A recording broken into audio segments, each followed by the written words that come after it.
Hello and welcome to another From the Dog's Mouth. This time we're going to be joined by former Mississippi State star women's basketball player Alexis Rack. But before we get started, I'm gonna go around to all the guys, get their temperatures before we get started. Derek, senior member of the podcast, what happening? Man, just chilling, man. Starting this week out is Tuesday. Oh man, everybody about to open back up, man. We're gonna see how we're gonna do when we open back up with this coronavirus, man. I'm not really, happy about that right now, but we'll get to that point when we get there. Stuff is real. I'm telling you. That's what Cardi B said. All right, Mississippi Fat, who looks like he's coming in with a 2006 Motorola Razr camera. What's happening? I don't know. It got to be the lighting because it's the same computer as I've always done it. Now let me wipe me down. Didn't work. Okay. Anyway, what's up, man? Had to find me some maroon for today. Want to represent today.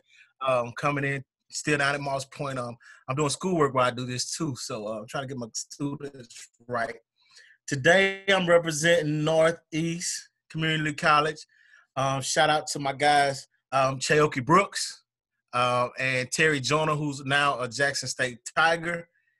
They went to Northeast. Those are two of my ball players from Knoxville County, so I'm giving them a shout out on this podcast. And happy to talk to one of my old friends, Alexis Rack. She probably don't know my real name, but if she's on this podcast, nobody knew my real name, but excited to talk a little basketball with her. All right, and I got on my Forest Hill shirt today, representing for the Forest Hill Patriots. I think I've wore more Forest Hill shirts on here than I have Murrow shirts, but Good. we'll sort that out. What's wrong? What you got against Murrow? You know I don't care about that old mustard school, man. Oh, okay, Galloway. All right, so Callaway, homie. Get it right.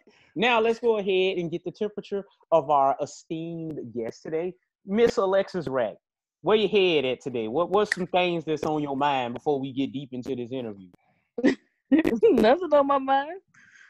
Just trying to survive. That's it. Amen. All right.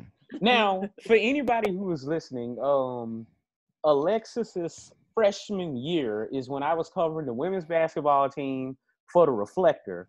So this interview holds a little bit of a special place in my heart because I got to see them develop, and I got to see the game winner that Marnisha Richard hit over Ole Miss, and that was great. And the pain of when Ole Miss came into Starkville and Arminty Price beat us on the freaking buzzer beater, but what else? So this is Derek's. Yeah, I don't remember that. So it happened. I would forget he lost to Ole Miss too. Yeah, I would have forgot about that too. It was horrible. Okay. But that was my freshman year. Your freshman year. Oh, I bust my eye open. I had stitches. Yikes. Yeah. Oh boy.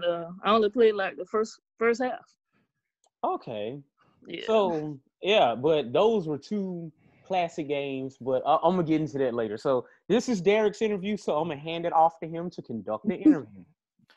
Miss Rack, I'm thankful and very pleased that you were able to give some of your time to us today. And first off, before we get going, let's talk about your high school career and then your recruitment to Mississippi State. So let everyone know how you fared in high school before you became a Lady Bulldog. What you want to know? Stats? Well, just I think you won a couple state championships. Oh, yeah, we won two state championships. I think I had like 3 state MVPs. And like my last year, I was like Miss Basketball. Mm-hmm. So talk about your recruitment to state. What made you choose to be a Maroon? Well, I was already a Maroon now. I was the same color throughout high school and college. But I don't know. I was getting letters from Mississippi State like every day. They were checking on me. They were consistent. Coach Fanning and Coach Rogers came to Franklin about 10 times. Felt like, watch me work out.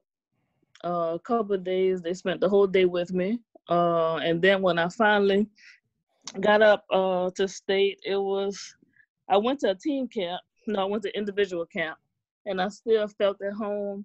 But finally, when I took my official visit and got to meet the girls and hang with the girls a little bit, it just felt like home. Yes, indeed. Now, you're from Louisiana, of course, Franklin, Louisiana. Mississippi State has made it, I guess you say, a habit of plucking gems out of the state of Louisiana, right under LSU's nose. Did LSU recruit you any? Or U of L recruit you any? Yeah, LSU recruited me, but not as hard as Mississippi State did. It was, a little recruitment. And then when I committed in probably September, October of my senior year, then they came after me a little harder. Okay. So, they did, but, I'm not really an afterthought. So, I'm going to go with people who loyal. Amen. And we're thankful of that. Now, there was a lot of Louisiana flavor in that class with you.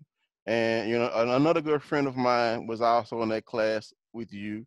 And that was Tashika Grimes. She was out of Baton Rouge. And another young lady out of Louisiana, Bethany Washington. So talk about what it felt like to have 3 young ladies from Louisiana come in and basically make history at Mississippi State. Well, I know for sure Tashika and I, we played AAU together. And since like our sophomore, junior year, we planned on going to college together. Okay. So since whatever summertime, we was like, all right, we're just going to go to school together. Because, our bond was good and, we just connected. So we already knew we was going to some school together, but, it just ended up being Mississippi State. And it was always the plan, of course, to just do our best, and it ended up, just working out well for us. And Bethany played AAU not with us, but, it's Louisiana. So if you're playing basketball, we're still going to know you. So, we always interacted with each other. So it was still good to have another Louisianian, as we call us, on the team. All right. Now, let me jump in there real quick. Go ahead, Kendrick. Lex, so how you doing? This is Coach V, Fat Kendrick, whatever. we had but some, check we had this some out. good days. Yeah. Oh, I forgot the other one that like to call me Bully. So, you was talking about y'all playing you and Tashika. Like with as far as the recruitment goes, did you guys come as a package deal for them? Like, did you guys talk to Mississippi State about that, or? Oh no. Did they came at you equally? Like, we want No. both. No, it was just between us. Betha and I came on our visit together, and Ty was scheduled to come a week after us. But after I left, I told Ty I was going to commit, and we was going to Arkansas the next weekend, and I just canceled Arkansas. And I think she already went to Arkansas maybe, and she canceled Arkansas or told them, she wasn't coming. That was it. Yeah, but it wasn't a package deal. It was just us just saying. So pretty much that was after both of you. Huh? I said pretty much they Mississippi State was after both of you. Yeah. Okay, that's good. That's cool. Right. But so did so Tashika committed without the visit, or did she come visit? I think she committed without the visit. Because so that she just came off your word, the strength of your word. Then I don't know if it was just my word, because she had her own relationship with Coach Rogers and Coach Fanning. but it was around. It wasn't right there with Hurricane Katrina, but it was I think Hurricane Rita was hitting Louisiana while I was on my visit. So it was a bad time to travel, like immediately after that. And I just don't know if she tried to reschedule it before she committed. Gotcha. All right, there. All right, so you were a superstar player in high school. All those honors and awards that you earned. Let's talk about the immediate impact you had as a freshman at Mississippi State, and talk about some of the highs and lows of transitioning from the high school star and then to honoring honor the honor of all SEC freshmen. Okay, I'll talk about the lows first, Okay, let's because get I felt like it was a hard transition because high school it came easy. I felt like I worked hard in practice, but I didn't have to work hard. So when stuff a little too easy and you're not challenged, you're not being pushed to your full potential. And I really didn't have too much fundamentals down coming in. There was a lot of stuff I had to learn, so it was a hard transition for me. I think Ty and Bethany transitioned, better and quicker than I did. And actually, I think Tashika was the first freshman starter out of us three, and then Bethany started, and I didn't start starting until January. So it took a little while for me to get the fundamentals down and then apply them in the games. Well, get the opportunity to play, because what we had, I was coming in as a point guard at first, and then Monisha, she was so good, it was hard for me to get minutes. And then Coach Fanning, I guess she saw that I was a scorer, and then we started playing together. So that's when I started getting a little more minutes. So that's how that came about.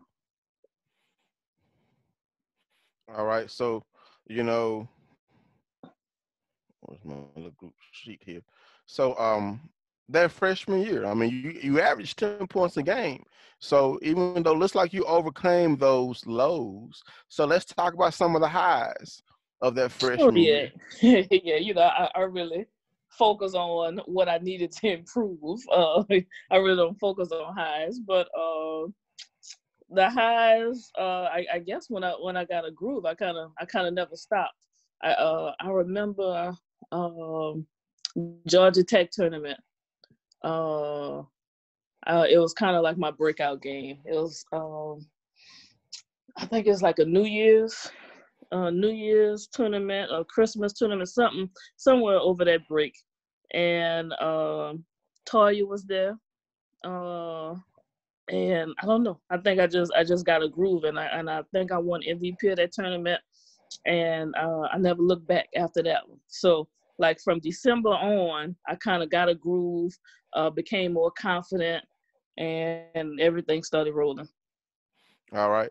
Now, it's funny you mentioned Toya, Hmm. because everyone knows, Latoya Thomas is known as the GOAT of Yeah, Mississippi State women's basketball. And then right beside her, you had Tan White, yeah, is number two. But right. you took the torch and became the new lead Lady Bulldog. So let's talk about that transition a little bit, because that sophomore year, I mean, you got better at everything. Okay, I really sophomore year was kind of a blur for me. So in my mind, it wasn't really taking the torch. Uh, the transition from freshman to sophomore year, it was still tough. I know I wanted to get better that summer. I trained a little harder. Uh, the boys would get me in the gym a little more.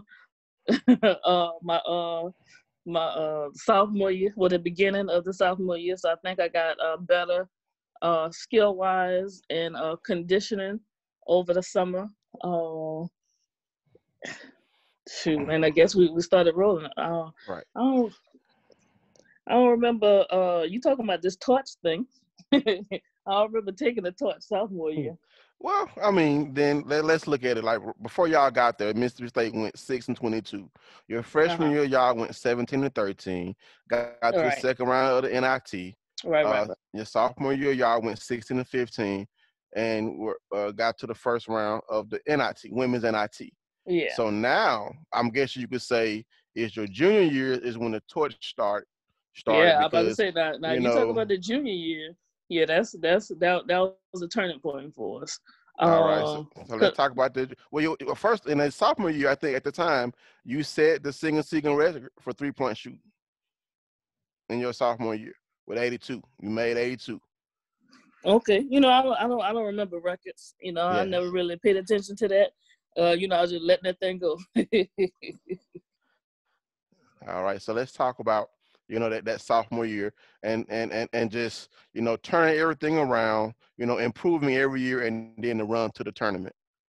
All right, sophomore year, we know we definitely didn't want it to end like our freshman year. As far as going to the WNIT, just not in the running for anything.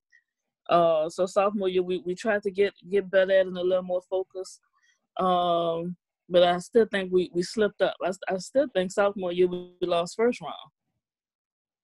Yeah, y'all lost in the women's NIT in the first round. Yes. Yeah, so we lost first round, and that kind of lit the fire, as well as getting Melly, Chanel, and Rima. They came in from JUCO, our junior year. So with us having that chip on our shoulder, those 2 years from losing, and then Melly, Chanel, Rima want to prove themselves coming from a JUCO to SEC school, and I think that was MCAT's first year as well. I think Mary Catherine Gover, I think that was her first year. And then she was having you and her. I mean, that had to be a defensive nightmare because both of y'all could shoot the three like very well. Right. But I don't think junior year we played that much together.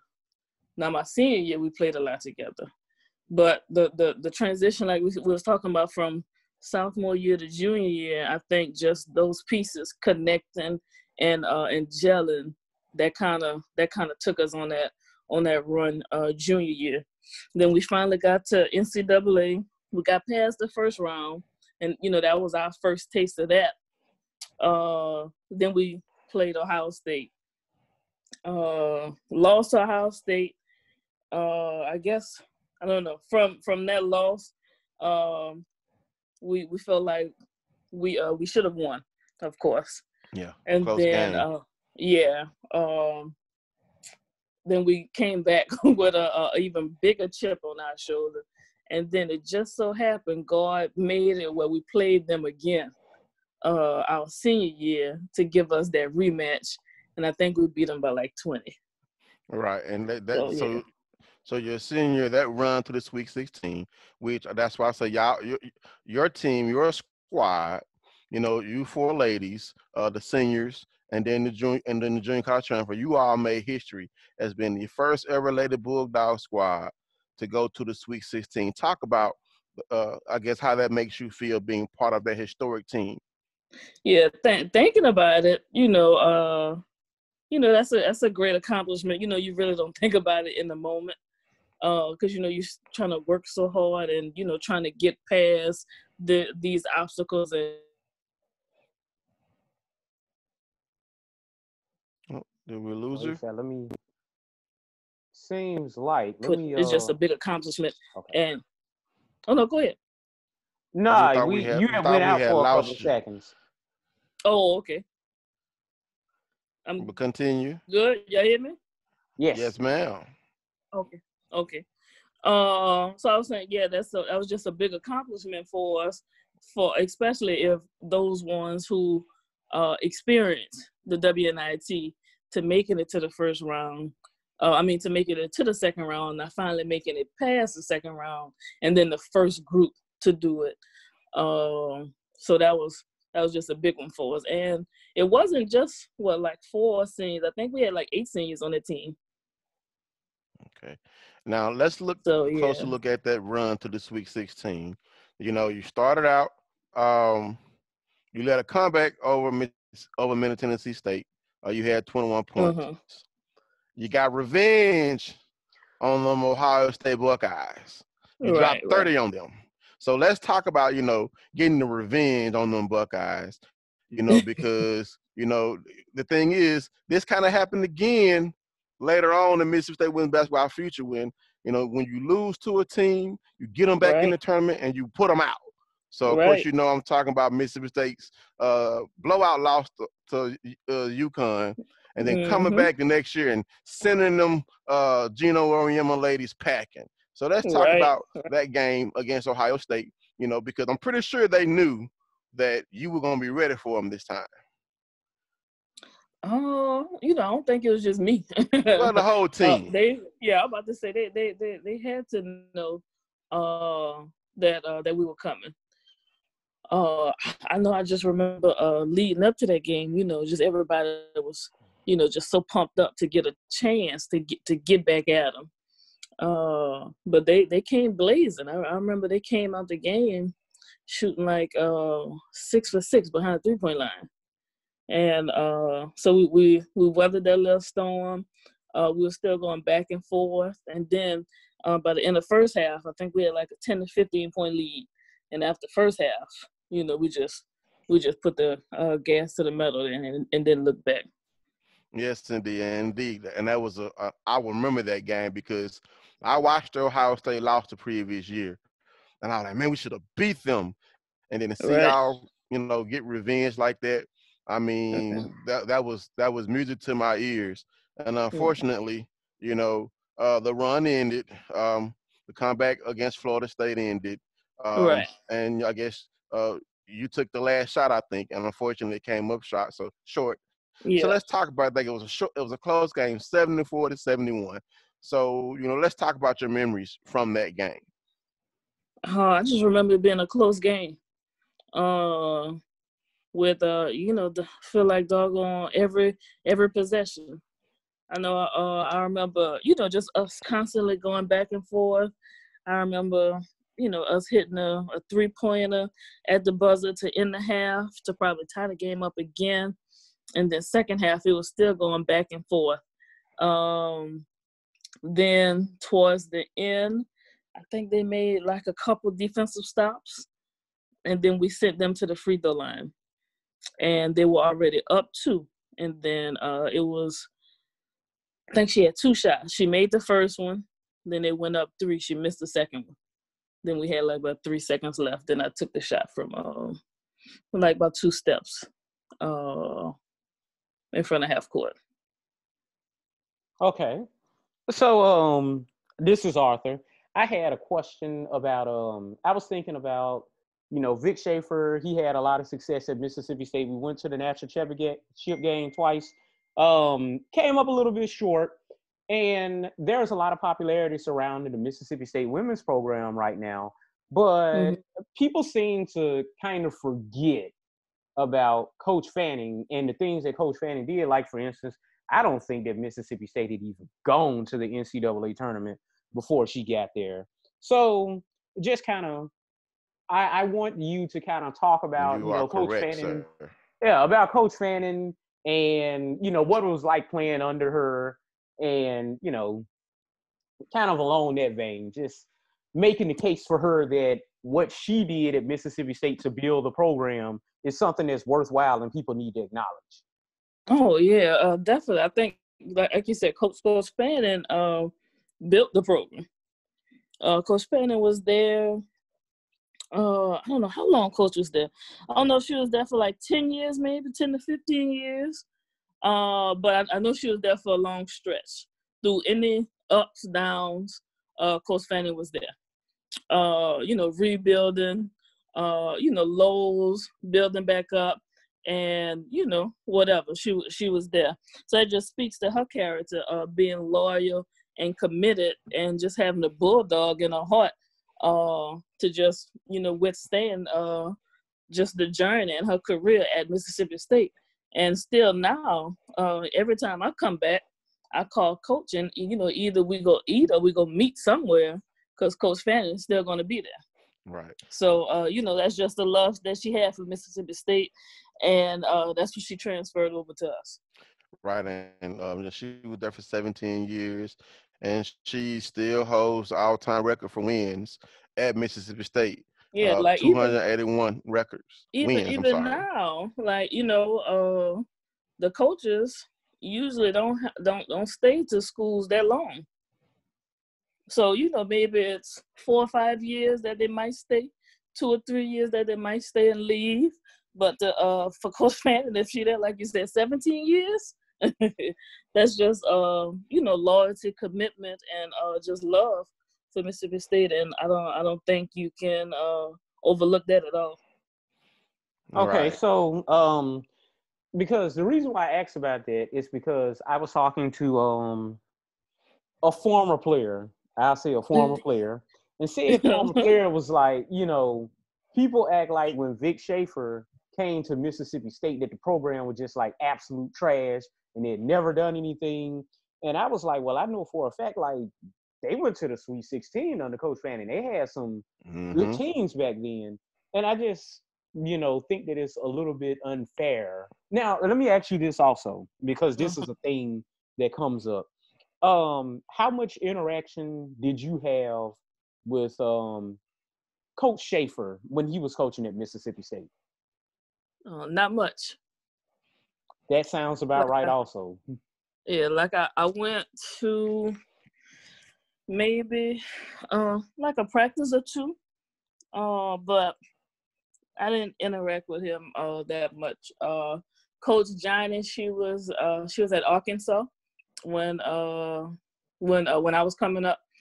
So she was trying to recruit me to come to Arkansas. So I had a relationship with her, but not too much with Coach Schaefer. Okay. So is that something that you hope can change with this new regime? I know I'm getting a little ahead of myself, but Arthur kind of set this in motion, because you hear that a lot where the current coaches don't necessarily embrace their past stars of the university. And it's not the fact that they should roll out the red carpet for y'all, but when you have played for a university and you wore that maroon and white, I mean, sometimes you can pull, from your past stars just to, get a little, coming back to support the current team. You know what I'm saying? Yeah. Well, I ain't gonna say we. I can say I definitely would want to connect more with the team. So, like I said, the only time I connected really with the team is when we were leaving. So, who was that? What class? 2010. I think Morgan then was just getting there. Mm-hmm. So we played them, and pick up, like, the old heads were doing us when we were coming in. So, we played then, but after we left, we really don't connect with the team like that. Yeah. So like I said, I've been to like 2 practices, and I was playing D'Amber. D'Amber was still there working out with the team. Because she was trying to, I don't know what she was trying to do. I know she was there, but that's the only time when I really connected with the team. Now, hopefully we can get an interview with Coach Nikki, and that is a question we're going to ask. Is she going to, I guess you could say, embrace Mississippi State Lady Bulldog past? Because, not just to Toya and Tan, but to you and the other Lady Bulldog greats that helped, get this program to where it is now. And like Arthur said, I think some people forget how good you guys were. I call it the Fab Five. Yourself, Makongo, Lumanu, Tashika, and Govero. All 5 of you averaged double figures in your senior years. I mean, when you talk, you averaged 17. I think everybody else averaged around 12 to 11 points. But you had to account for every person on their squad. So talk about what it was like to play with such a talented teammates to where, you know, if one of you was having a bad game, two others could possibly, you know, pick up the slack? Yeah. So like you said, it was just a group of girls, a skillful group of girls, and I go back to kind of Coach Fanning. It was always set as a family atmosphere. It never was, you know, we had this one top leading scorer or this one person, you know, who was going to get all the points or all the assists, all the rebounds. So we had each other back throughout everything. Even in practice, if one person, you know, miss a line drill and they have to do it again, we wouldn't let nobody run by themselves. So if one person missed, the whole team hop on the line and run with that person. So it transferred to the game. So if you're off this game, somebody else gonna pick up the slack because they had the skills to do it. It just depends on, you know, who night it was. Yes, indeed.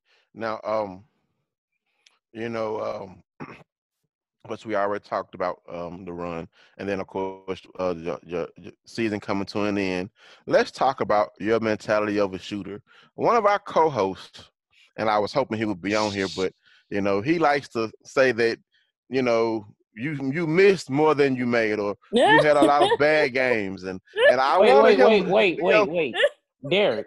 Just so that we can be clear, I think that she's in the Black Dogs group now. But when we had the graphic about the 3-on-3, we're gonna talk about that. The Mississippi State, everybody kept saying that Alexis Rack is a ball hog and there wouldn't be enough balls to go around. I didn't say that. I'm not saying I disagree with it, but I did not say that. Okay. Okay. This is to my defense. Nobody can say that I was a ball hog because I led the team in assists. How can you be a ball hog when you lead a team in scoring and assists? Wait.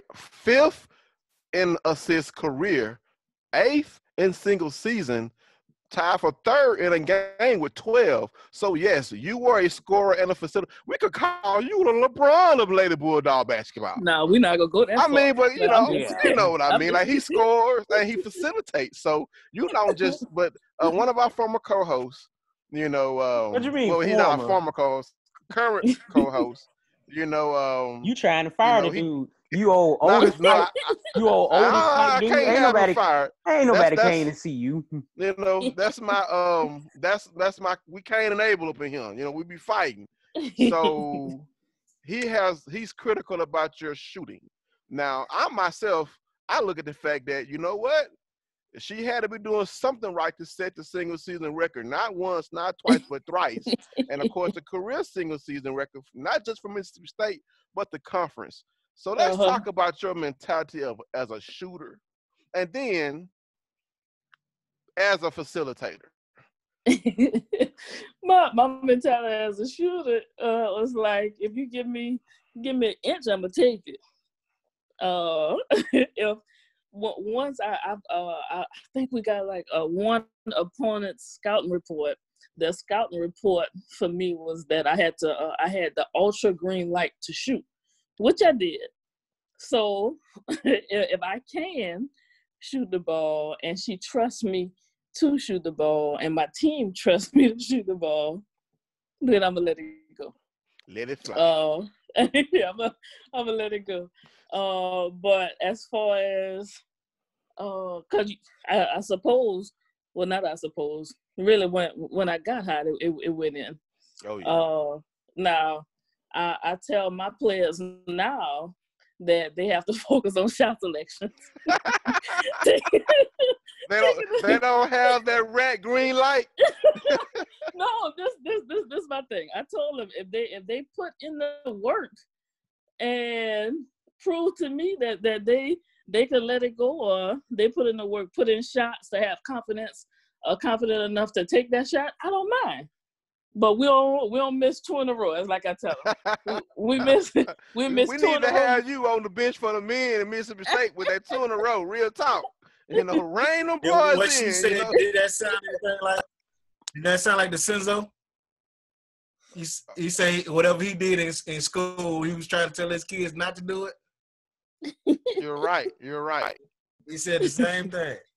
So now, what's your mentality as a facilitator? Getting your teammates involved. Yeah.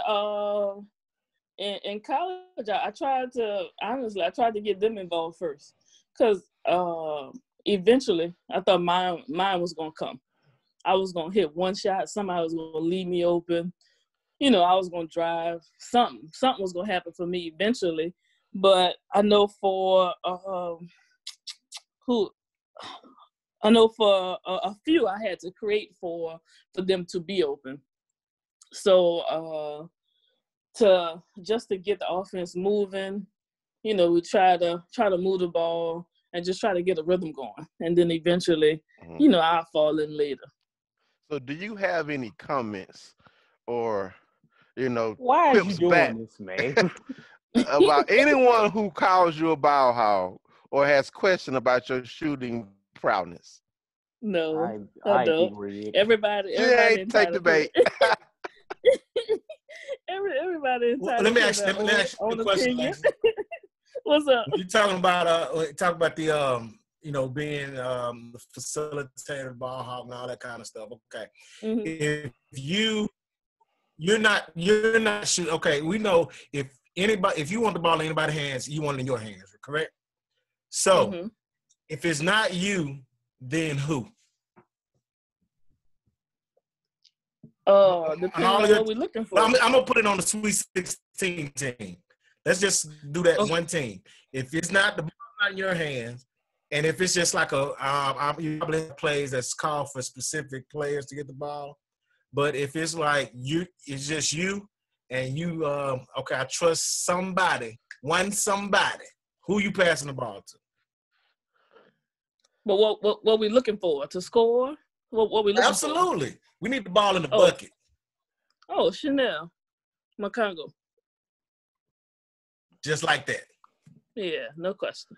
I won't stay with my Louisiana connection. Look, that goes to my 3-on-3, y'all. Y'all heard that? 3-on-3? Who was McCongo on?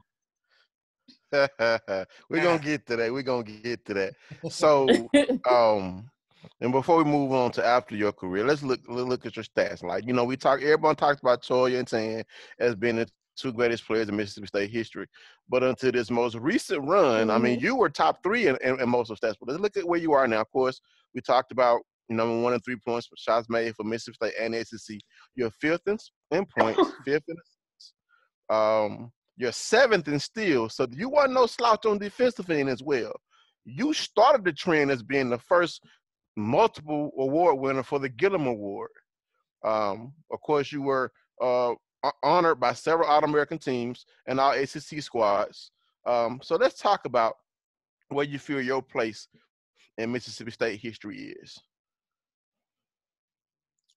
Because you are also in the Hall of Fame, correct?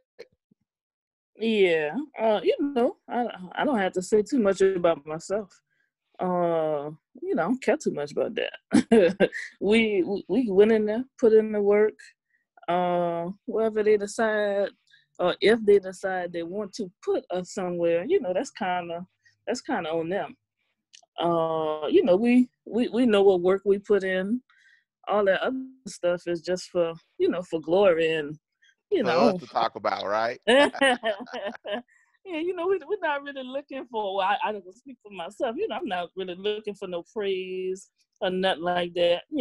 I just wanted to be a little girl, come out of Louisiana, do a little something, live a little dream. And I just think, we had a great experience and nobody could take that from us. Right. So now we're going to jump into life after you finish your career at Mississippi. I got a question. Okay. So, because I'm going to be petty, and I wanted to do that. I wanted to ask Latoya about this. And don't get me wrong, I love Coach Fanning to death. Okay, she was always polite to me when we went to Ole Miss for that infamous game. She paid for my food at Moe's and all of that good stuff. However, I used to work for the Reflector, and I talked to a lot of former Mississippi State players. I am not going to call their names. I'm just going to start off by saying that Tashika Grimes is bae. And if you are listening to this, call me. Now, I'm gonna share it with her too. What is she? share. What you That's said? my Tashika buddy. Grimes? What? She's bae. He has a crush on Tashika. I mean, why wouldn't Oh, I? okay. She bae. Okay. She's bae. Okay. So I have heard hella former Mississippi State women's basketball players say that Coach Fanning scripted every game and that she would not go away from script for anything. When all the substitution was gonna happen, what play was gonna happen, it didn't matter if y'all was up by 20 or down by 20. They was like, she did not make in-game adjustments. So I have heard plenty of people tell me this off the record. Alexis Rack, will you go on record to confirm or deny if she scripted all of her games and did not make changes according to what was actually happening? No, I can't say that because when we was on the court, we ran what was on the court. You know, we probably check the sidelines every now and then, but you know, we calling plays. Oh, okay. Well, there you have it. Yes. She had a little when, chuckle when I said it though. Y'all just no. Like every coach, kind of have an idea of when you go sub. So at the beginning, I knew when I was gonna come out, But if I was in foul trouble, then I'm gonna come out a little earlier. Okay, Arthur, what era was this that the players said this? Oh, the ones. This is true. I have never had every player that I ever talked to who played under Fanning said that she had a game plan and she stuck to it come hell or high water. No, not. I can't say she didn't have a game plan. No, she did have a game plan. Yeah. Like she did not go away from their game plan come hell or high water. I can't say that because with Coach Rogers, he had a lot of influence my freshman year on in-game adjustments, and he was our Louisiana connection, so he kind of connected with us the most. So, however, to handle us, Coach Rogers kind of, guided how to do that. Okay. After Coach Rogers left, the next kind of head who was, changing up things was Coach G. And Coach G wasn't a by the book guy. So yeah, Coach Fanning had a script down, but it wasn't this and that, because we'll change stuff in the huddle while they're talking. We're talking about what we're about to do, what we need to do. Oh. Yeah, that doesn't sound very let me ask you this. You said that's leadership. That's not leadership. That's what led to them records, them 3-point records. Let me ask you this. Which coach did you say was the one who kind of the male coach that you were just talking about? That was your Louisiana connect. Coach Rogers? Okay. Now, you know what I remember him for? The only thing I remember him for is I'm gonna take you back to the year 2007. I think you said that you might have jacked up your eye, but it was the game at Ole Miss that they won off of the shot by Marnisha Richard at the end. Now I remember being pissed off at that whole game because I called me crazy, but Ole Miss was like playing really, really, really rough, and nobody seemed to see any fouls. Oh, he cut a flip. Yeah. Now Ashley Awkward was out there just like straight up tackling people, and I was at the game, and I thought that everybody was gonna foul out, but miraculously nobody fouled out. And I remember that April Sykes, is she the one that ended up going to Rutgers? Yeah. Yeah. Okay. She was visiting Ole Miss, and Ole Miss head coach paraded her in front of Mississippi State bench being petty, waving while she walking with her and stuff like that. And I just remember that the whole game was just like really, really intense. The refs seemed to be kind of cheating us at the game. And when Marnisha hit that shot to win, Coach Rogers went and slid in front of a bench, celebrating, went slid in front of the Ole Miss bench. And I was like, that was the best, most intense game that I'm like, that is the best game in Mississippi State history that I've ever seen. And, you know, since it was winning basketball, you know, no shade, nobody saw it. Right. But it was so freaking great. I had to give that story because that is the best game. And I'm not gonna talk about I'm not gonna talk about when they came to Starkville and Armentie Price did that putback in overtime to win, and I was so hurt. But whatever. Well, since we are talking about stories, let's talk about some of your other favorite memories as a Lady Bulldog. Favorite memory is just chilling with the team. Come on, give us some good, funny stories that happened with the women's basketball team. You're talking to two guys here, Coach Ville. Me, I'm a Lady Bulldog super fan. Yeah, you talking to Victoria Vivian's cousin. Well, that's Kendrick. That's Kendrick. Coach Viv is Victoria Vivian's cousin. But I have been ride or die with Mississippi State Lady Bulldog when they didn't win any games. You know, right? I don't know how long you been ride or die with Mississippi State women's basketball, but I've been there ever since I can remember. There was more people in the stands. I tell you, man. Please stop talking. People catch the game. We play in the seat. Nobody understand you, man. So, all right. So before we jump into after basketball, you know, any other stories you'd like to share? What, you talking about on the court? On the court, off the court, in practice. Just something for the fans behind the scenes about your time at Mississippi State that you can share. Well, we just stayed having fun together. You know, we used to live in the gym.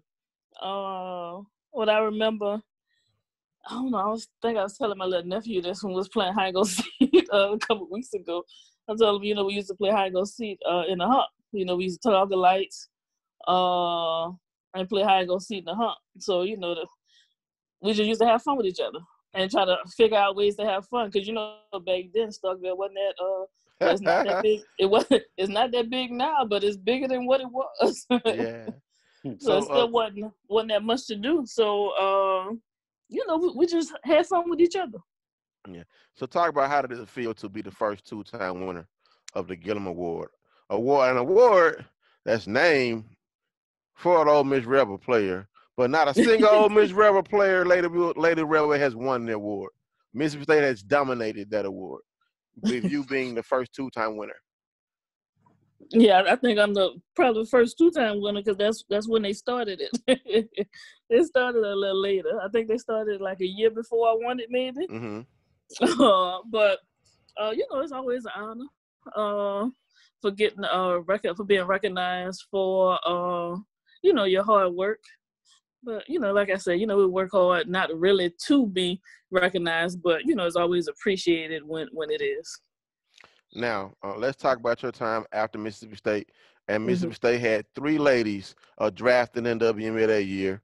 Right. Chanel Armalee, and you went 29th overall in the third round to the San Antonio Stars. So talk about your WNBA and your professional experience, you know, going forward. WNBA was short. You know, I was drafted to San Antonio. We went to training camp, and you know, you never really pay attention to how everything works until you really get there.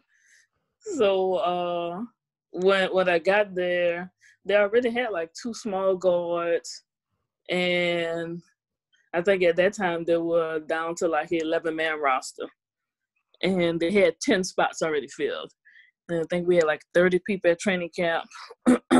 So the spot that they needed to fill, they needed a post player.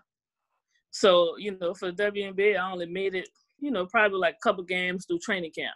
So it wasn't all the way through for that one. So that was short. So after that, I went to Turkey 1 year, then Poland then Germany. And then after that, I hung up those shoes. Hung up those shoes. So what was Yeah. it like playing overseas? I mean, I mean, because in some cases, overseas teams, I don't mean to get into your pocketbook, but was the money No, good over there? yeah, it was better than it was, over here for no what. Well, as far as the months, the months will be shorter over here. After WNBA season, everybody from the WNBA go overseas, to make up for the rest of the money. Mm-hmm. So as far as us getting out of it, the money was good, and then every year, you get paid more. So yeah, it was good, but I know for me, I know it was over when I had to stretch in ice more than I ever did before. I know my routine every day, because we would practice like 2 times a day.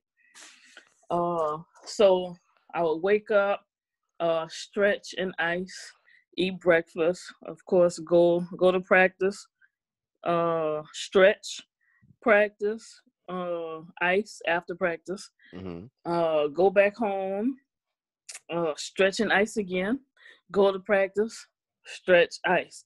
That's a little bit too much. So, after a while, that just caught up with me. And then when it started being hard for me to want to go to practice, I know that was the end right there. Yes, indeed. Now, yeah. Before we talk about anything else, we're gonna talk about this. Have you seen the 3-on-3 captains meme that's been going around? Not really. I'm not really a social media type of person. Okay. Well, the teams are. I'm thinking Toya's team is Toya, Itty Bitty, and who was that author? Is that Arwal? Yeah, that's Martha Alwal. Okay. And then the other team is Victoria, Rakia, and Kendrick. Are you there? Who was number 10? Or Kendrick's not there. So, and then Tan's team has. I'm here, dude. Okay, who was number 10 on Victoria's team? That's Mokongo. Mokongo. And then Tan's team, is that Lamanu? Lamanu, yeah. Lamanu, and who else? Okay. Chinwe Okoye. Chinwe Okoye. Your squad, you have Big T and Dillingham. Now, I felt like your team would get to the finals because, hey, you got Big T in the middle and you got you shooting them threes. I felt that y'all would get to the finals against Toya's team, but I picked Toya's team to win. So we want to hear from you, Ms. Rack. Do you think you're gonna take this 3-on-3 tournament, and why?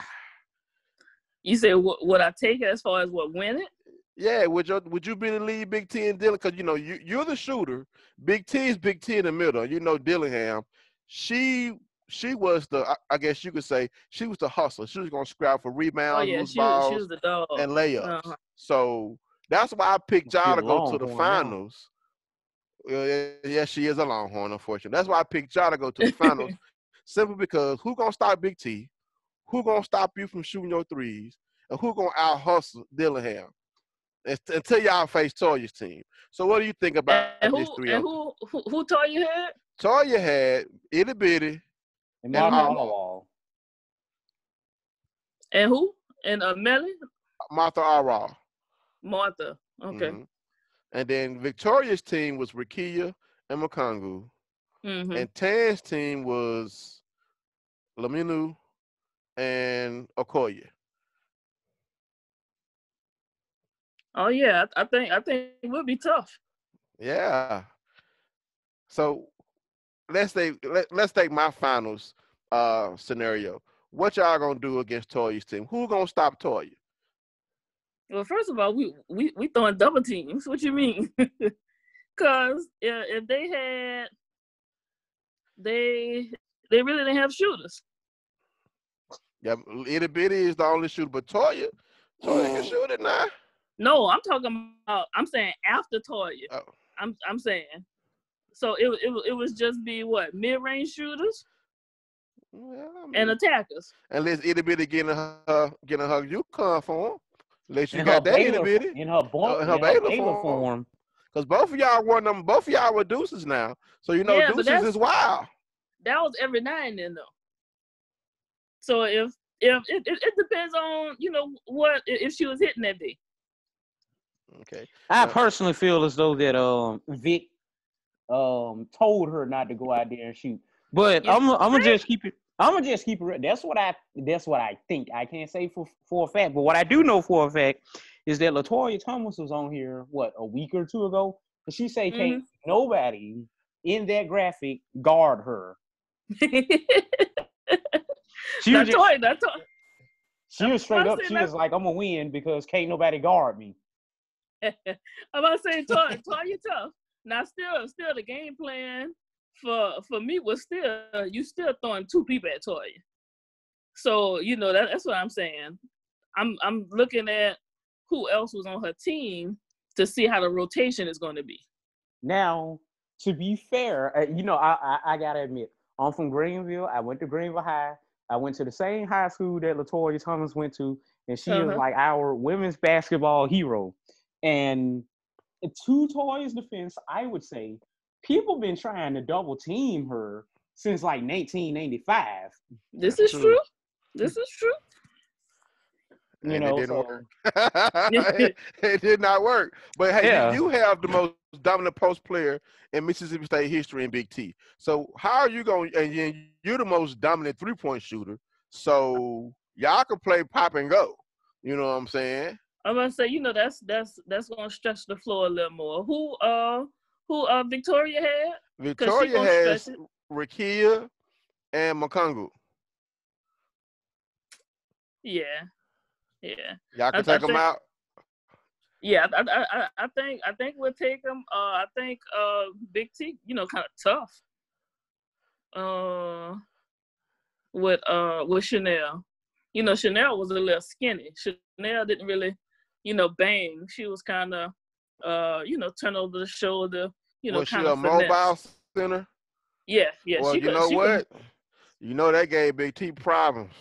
That Aja Wilson. Oh, if Makongo was anything like Aja Wilson, y'all in some problems. No, she couldn't move like that.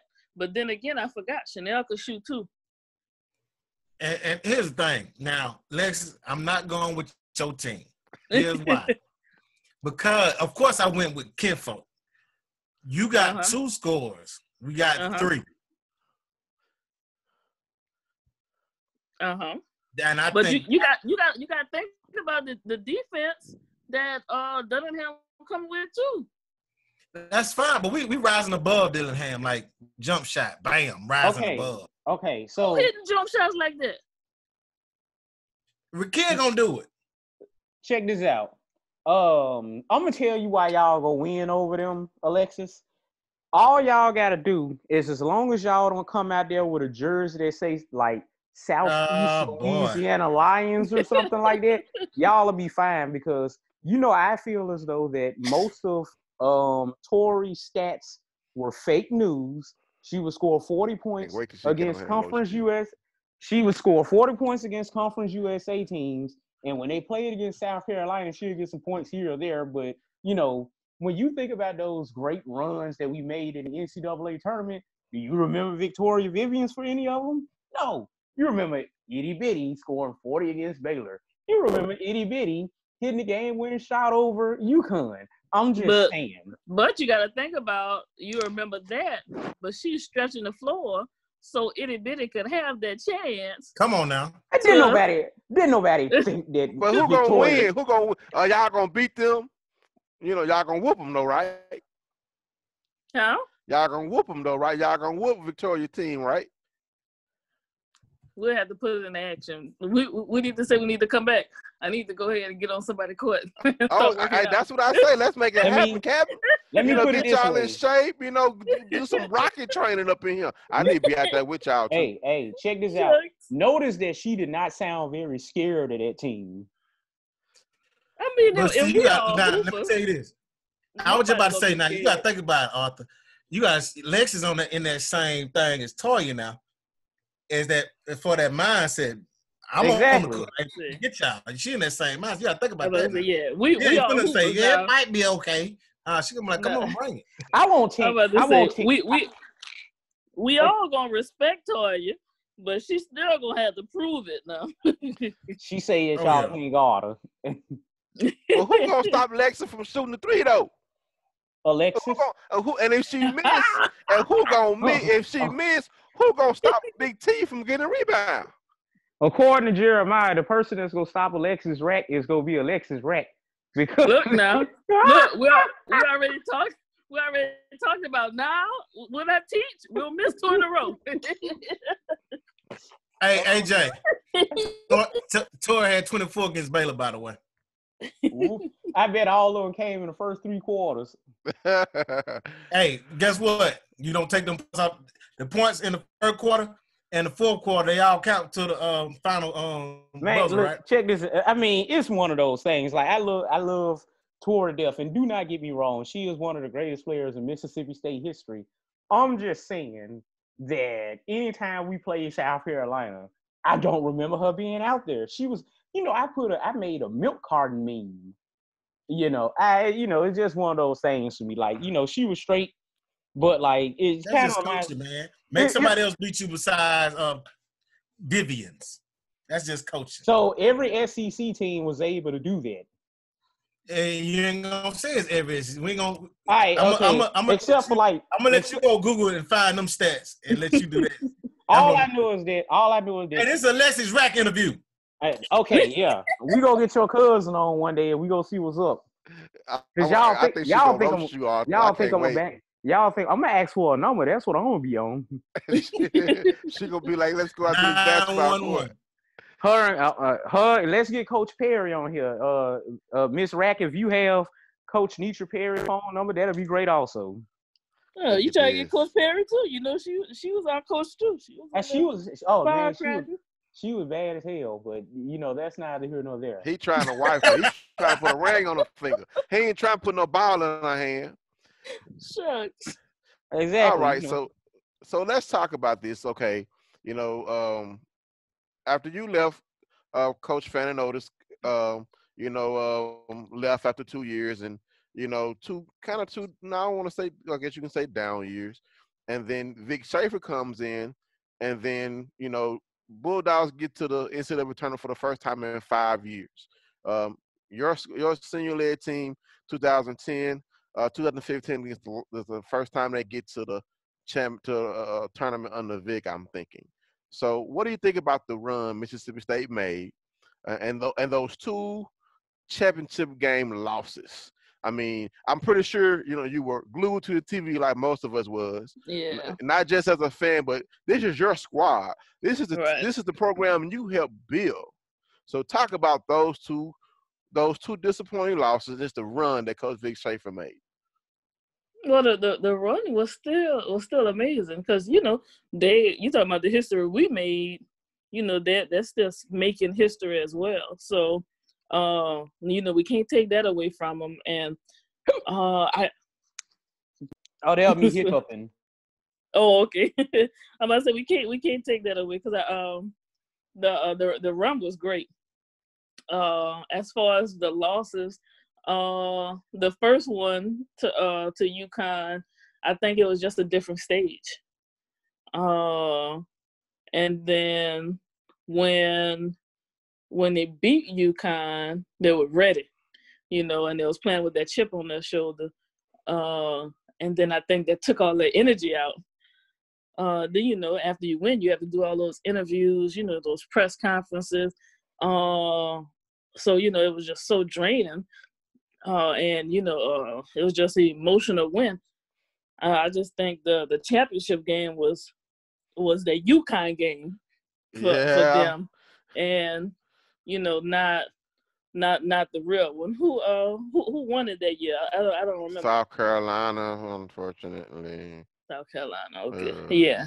That was the championship game, Yeah. Against South Carolina, and that Right. I just wished Adrian Wilson could have slipped on a towel or something, so we didn't have to deal with her. So long. I was so glad for her to leave. Thank you. When she got drafted, I was like, thank you, Jesus. She gone. Ding dong, she gone. Yeah, that was her senior year. Okay. You know, so she was able to have her swan song against our Lady Bulldogs. You know, I was so glad that she was gone because I knew now that she was gone, that maroon paved road was ready for us. And we marched back down it again, unfortunately. Right. A football tackle on the basketball court basically cost us that game. So talk about that game against the Fighting Irish. First off, would you have fouled that I can't pronounce her name. That girl I who wouldn't have. I wouldn't have fouled her. But I wouldn't have let her touch the ball. I mean, hey, they football tackle us. We should have got our inner Ed Smith in and tackled her. You know what I'm saying? It would have been something. It would have been all or nothing. You know, you wasn't gonna win like that. That was tough. Then you know our best defensive player was Melly Lumano, number 5. You know, Melly was so athletic and long. You know, should have kind of made it tough. I don't know who was on her, but still the shot was contested. She just hit a tough shot. Yes, indeed. So now, you know, back her, down. Go ahead, Kenny. She elevated over Tori. Huh? She elevated over. It was like I watched the replay. See, Arthur, you're on mute. That's what you get. But anyway, she elevated. It was a fadeaway. It was an elevated fadeaway, and she was like, it was contested. Not said just because it was Tori. Can't nobody hear nothing you saying, guys. Yes, indeed. But now even froze. Now wait a second. Before we get started, we gonna play guess who cousin this is. In the South Carolina National Championship game, they played 34 minutes, went 4 for 16, 1 from 5 from 3, and 5 turnovers. Whatever. Yes, indeed. So, like, let's get back to business. Yeah, he talking about your cousin. What you gonna do? Is this your cousin? Yeah, that's your cousin. So, Alexis, let's get back. Oh, by the way, she was leading youth game as well. So let's talk about that championship game. You know, bro, can't nobody hear you. If what do you think about that call at the end? Was it a foul or not a foul? Wait, which one? Against Itty Bitty when she's against Notre Dame, when she's on her way down the court to try to get that ball, and basically that's like, you know, Vontae's Burfict hitting Antonio Brown. That's the football tackle I like to say that was. You know, what do you think about that non-call? Or you can even say the Saints pass interference. You know what I'm saying? Against was it the Rams? You know, so what do you when you was watching that? Do you remember your reaction? Of course, you know we all thought it was a foul. But you know, in those type of games, they're not gonna call nothing. Especially if it's towards the end. That's why I said, you know, in my mindset, we would have tried not to let nobody catch the ball, especially no scorers or shooters. I know that's, you know, easier said than done, but you know, we've been pushing, grabbing something, especially if, you know, they let that no call go. All right. So now Vic has left us after this season. We back down to earth with a young but talented squad. So when you saw that Vic Schaefer was saying his praise to the Lord and go Longhorns, I mean, did you just want to just reach through the screen and be like, how dare you? No. I really want to know why. You know, just the up and leave. You know, I don't know. You know, everybody have their reasons.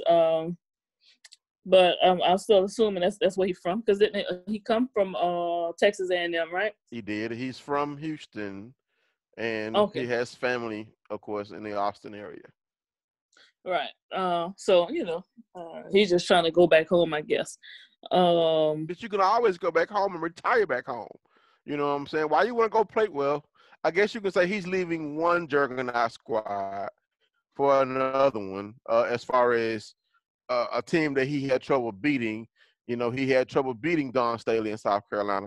Now he has to deal with Baylor. You know, so So, like you said, yeah, a lot of fans were hurt, disappointed. I saw one lady on social media saying that she's going to root for Vic to win. You know, and I was like, well, I hope he hooks nothing but L's to us Bulldogs, Lady Bulldogs, and no titles. Because, you know, I want him to win, of course, but I don't want him to win no title because, you know, he should have been winning his titles with us. So I'm going to be a little salty. So now, our coaching search, you know, a lot of people want to coach Johnny, a coach you have a relationship with, but we end up hiring Coach Nikki McCray Pinson, uh, an all-world basketball player and coach, coached by the great Pat Summitt, former WNBA player, NBA Women's Basketball Hall of Famer, Olympian, gold medal winner, and she turned around the ODU basketball program. What do you think about this hire for Coach Mississippi State with McCray Pinson? I think it's great. You know, just being coached by Pat Summitt says enough. But you know, all the other accolades with it, you know, it's just add on to what she can bring. You know, I don't know her history like that. You know, I didn't you know, of course, have a relationship with her before, or you know, play while she was coaching against, you know, one of the teams. But I still think is great for Mississippi State as a new outlook, and I think we just move forward with it. Okay, if you were trying to keep our 5-star shooting guard, you know, committed, if you had a chance to convince her to come to Mississippi State, because right now, you know, Vic has taken one of our 4-star recruits, kept her home in Texas, but we all want the young lady out of Tennessee, Hayes. If you had a chance to sway her to Mississippi State, what would you say to sway her to give up her I guess relationship with Coach Vic and play in maroon and white for the Lady Bulldogs? Well, you know, what would be your recruiting pitch?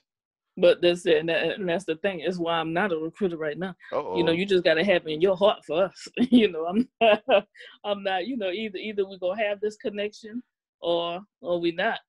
You know, if they want to go, that's just what it is. All right, now we're getting ready to wind down. Arthur, do you have anything else for Ms. Rack? No. Okay. Now, let us know what you're doing now. You know, you've retired. I do know you're back home in Louisiana, so let the Bulldog fans know, what is former Lady Bulldog great Alexis Rack doing now? I'm coaching and teaching back at my high school. Are you coaching men, boys, or girls basketball? I'm coaching boys. So I teach. You're coaching boys. I teach biology and physical science, and I coach the boys. So, you know, what made you want to coach the boys versus coaching the young ladies? It wasn't really a preference. After I came back home, I felt like I was just gone so long, so I didn't want to be nowhere else but home. So I went to go work for my old coach. He was the assistant principal, and I really didn't want to do anything with basketball. You know, I just wanted to be normal for a change. You know, just sit back and relax, let my body heal. Yeah. And he just asked me to coach, and this was a middle school. He asked me to coach, and the kids kind of got me excited about basketball again. So then, was this your first experience coaching? What, in the middle school? Yeah. Okay. So then the job opened up at my high school, like 2 years after I coached middle school. And then it was the boys' job. It wasn't the girls. So they called me and they said, you know, they wanted me to do it. So I was like, okay. Now, you don't normally you have a lot of men coaching girls in high school and in college, but you're trailblazing. Of course, you know, there are a lot of women coaches being hired in the NBA. There are women coaches being hired in the NFL. Would you? I'm have to check my fact checks. And do you know if you're the first woman to coach boys basketball in Louisiana? No. I'm the first woman in my area, but we have right now we have one more in Louisiana. She was coaching in Opelousas. And you go ahead. Kendrick, are you there? I am, bro. Okay. So now, this is the question you can ask, because we were talking about this with your players, how they, question your exploits on the football field. With you coaching young men, do you get out there and shoot in their eyes a little bit? Do you let them know, like, hey, your coach wasn't no slouch? Or do you just tell them to Google you? Yeah, they know. Like my first year, I set the tone for them. They were talking noise, and I get up and down with them and talk noise back to them. Now, they kind of know. Now they be like, oh, somebody step on the floor. This is my floor. If coach not on the floor, this is my floor. Mm-hmm. So they kind of know. So how has it been coaching the young men? And this is, how long have you been the head coach for your home school? This is my 5th year. 5th year. So how have things been going? I mean, you've been doing a lot of winning with your customary. What you're known for is winning. We're winning now. My first 2 years we struggled. The last 3 years have been up. We made it to the quarterfinals this year. So with Dawg on 2 games away for winning state. So hopefully, next year we get another run. Mm-hmm. So, do the young ladies, are they a little envious having such a great coach the men? Do they want you to come coach them? No, they think our practice is too hard. They think we run a little too much. Yes, indeed. Well, you got to be able to run. So let our Bulldog fans know where they can find you on social media if they want to interact with you. If some former college teammates or college classmates want to catch up with you, where can they reach out and connect with Coach Rack? Like I said, I'm not really on social media like that. I do have a Facebook. It's Alexis Rack, and I have a Twitter, but I'm not really on it.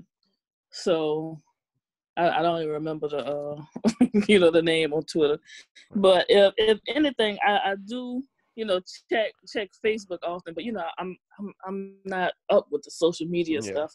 I don't post too much. But you can find me at Alexis Rack on Facebook. So what has it been like, before we let you get out of here, what has it been like being on the other side, as far as now you've been a recruit, you've been a player, now you're a coach, and you're helping young men, find their way as a basketball player, helping them groom them, and then getting them ready to possibly recruit and go play college ball. All right. It's great, just making a full circle.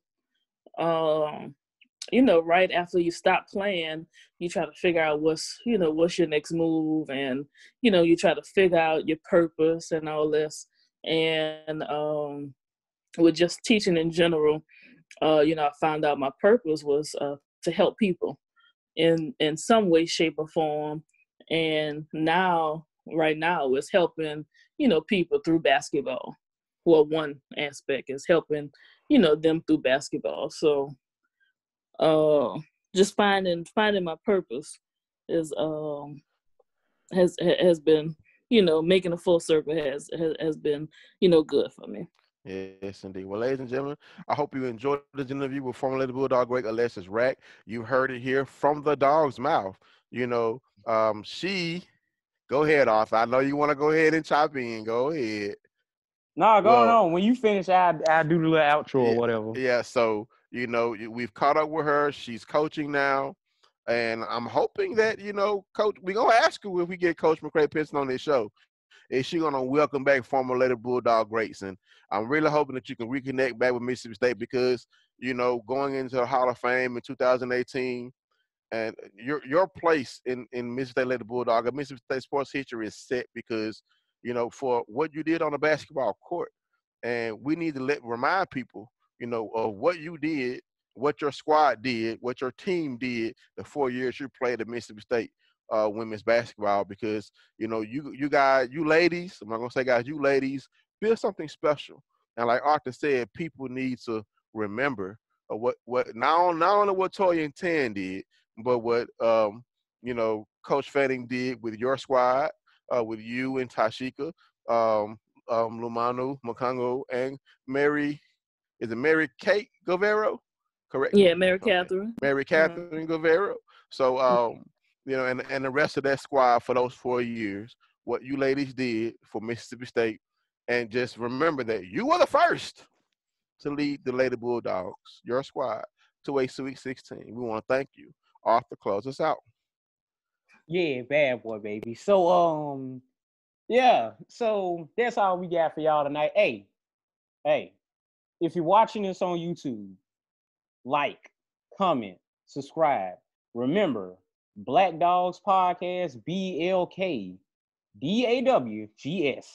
Podcast. That's the address that you type in to get us on Twitter, Facebook, and Instagram. Kendrick, what you want, man?